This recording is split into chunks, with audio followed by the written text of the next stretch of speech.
לך תלבש את החולצה מספר 9 ותעלה מיד למגרש. לא הולך. אתה שחקן כדורגל מעולה, אבל הראש ממולא. הרגליים שלך רצות, אבל השכל הולך לאט מאוד. לך תלבש את החולצה מספר 9 ותעלה מיד למגרש. תביא את זה חיים, זה כדורגל.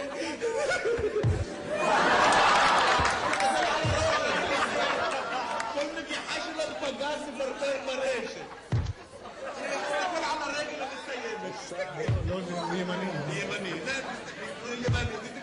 כל מסירה סרגל. ואיפה הסיום האישי? כל שבת מתברג במערך הקדמי, כל כדור שלו פגז מפרפר ברשת. ואיפה הוא היום הדרמסטרה? אתה תהיה שחקן כדורסל, תהיה על המפה, מבטיח לך, תקיף את המטבח, יופי.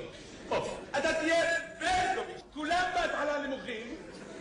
אתה ראית את אולטי פרי שנולד, היה בקושי 1.80 מטר.